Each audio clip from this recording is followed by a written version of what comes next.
दोस्तों वैसे तो इतिहास में अनेक प्रकार की घटनाएं घटी हैं जिनको सुनकर हमारे रोंगटे खड़े हो जाते हैं, लेकिन आज हम उन्हीं घटनाओं में से एक घटना के बारे में बात करने वाले हैं। यह ऐतिहासिक घटना रोम की है जो सदियों पहले रोम में घटी थी। रोम में सदियों पहले साइमन नाम के एक बूढ़े आदमी को किसी गुनाह के चलते जेल में भूखा प्यासा रहने की सजा दे दी गई थी। उस दौर में गुनाहों की इसी तरह सजा दी जाती थी। जब उसे बूढ़े आदमी को सजा मिली तो इसके बारे में उसकी बेटी पेरू को पता चल गया और वह अपने पिता से मिलने के लिए जेल में ही चल दी।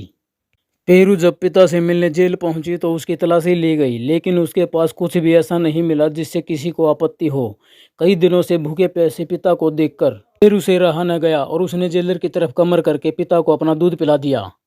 इसके बाद पेरू ने राजा से अनुरोध करके हर रोज पिता से मिलने की आज्ञा ले ली। वो ऐसा हर रोज करने लगी। एक दिन जेलर की नजर पेरू पर पड़ गई और वो इस नज़ारे को देखकर चौंक गया। उसने बाप और बेटी के इस तरह के रिश्ते को लेकर पूरे इलाके में बात फैला दी और राजा को भी बता दिया।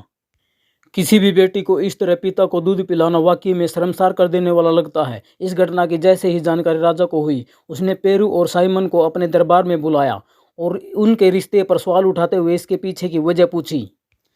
पेरू ने अपने भूखे प्यासे पिता की बुरी हालत की दुहाई देते हुए सारी कहानी बयां कर दी।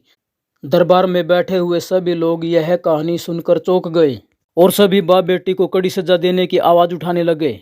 इसी बीच राजा ने दोनों बाप बेटी को कड़ी सजा सुनाते हुए मौत की सजा दे दी। जैसे यह खबर नगर के लोगों तक पहुंची, सभी ने बेटी के द्वारा उठाए गए इस कदम की खूब तारीफ की और राजा की सजा का विरोध किया। बढ़ते विरोध को देखते हुए राजा ने पेरू और साइमन को सजा से मुक्त कर दिया। इस घटना को गुजरे हुए भले ही कई साल हो गए हों, कई सदियां बीत गई हों, लेकिन यह घटना आज भी जिंदा है और इंसानियत का पाठ पढ़ाती है। दोस्तों, हमें इस ऐतिहासिक घटना को सकारात्मक रूप से लेना चाहिए और इसके पॉजिटिव पॉइंट्स को ध्यान में रखना चाहिए।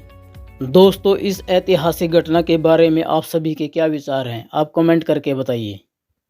दोस्तों, अगर यह वीडियो हमारा आपको थोड़ा सा ही पसंद आता है तो इसे लाइक शेयर करें और चैनल को सब्सक्राइब करें।